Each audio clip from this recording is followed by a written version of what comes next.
پښتنو د پرون نه د دې جنې ویډیو لیک شوی دا چې ډیرو پښتنو به کتلی او کچا نه وی کتلی نو وس به یې وګوره خلکو په واتس اپ باندې په میسنجر باندې لیونه کړي مسو کوئی راسنډ کا سو کوئی ماته راسنډ کا چې دا څنګه ویډیو دا سو په انباکس کې میسیجونه کوي چې دا ویډیو مونږ وګورو چې دا ویډیو څنګه ویډیو دا د دې مانو کې ټیکه یو ویډیو لیک شوی دا غوښتل مې چې یو ویډیو په وکما صرف پدی بنیاد باندې چونکه پدی خلکو پسې زنه ویډیو کوم نه د دې باره کې پدی ټاپک باندې ویډیو کول باندې راته هم ځان بدخکاری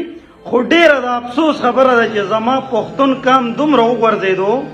چې پرون په سیلاب کې زما لا تعداد پښتانه شهیدان شوي دي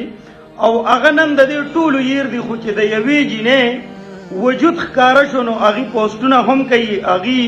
په ما پسې میسیجونه کوي په هر کریټر پسې میسیجونه کوي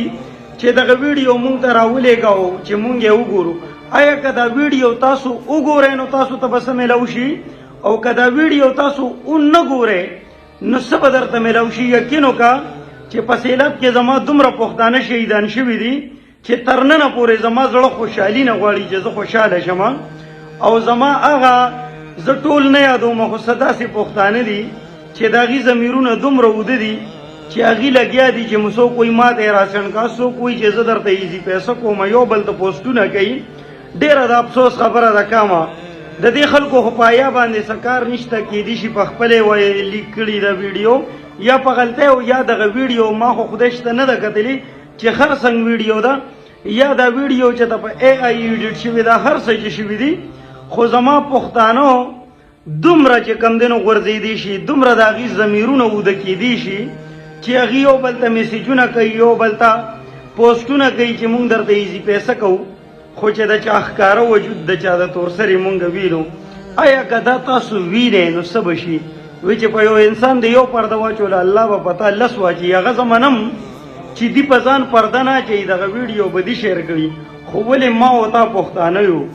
صاحبه مونږ د پښتو په ملک کې ژوند کوو صاحبه زما پښتانو سره د ورځې لا تعداده شهادتونه کیږي او په دې ال کې مونږ د یوې ټیک ټاکرې یا د یو زنانه په لیګ ویډیو پسې دومره لیوني ګرځو د الله نه ویریږئ د الله تعالی عذابونه د الله تعالی د سختو څه سر نشته دی پښتنو که دې خپلې ویډیوګانې وایرل کوي او که نه وایرل کوي خو ما تعالی نه دي پکار چې څوک وایي چې اویلیبل ده څوک وایي چې ما ته راسنډ کا د الله تعالی نه یره پکار ده الله پاک دې زمونږ په پښتنو باندې خصوصي خپل رحم وکړي او چې کم خلک دغسې سوچ لري نو الله پاک دې هغې ته هدایت وکړي او چې څومره شهدا زمونږ په سیلابونو کې شهیدان شوي دي الله پاک دې د هغې درجې بلند کړي پښتنو د الله نه ویریږئ او د الله د عذاب نه ویریږئ د داسې ویډیوګانو خواهش مه کوئ مننه خوشحاله او بریالي اوسئ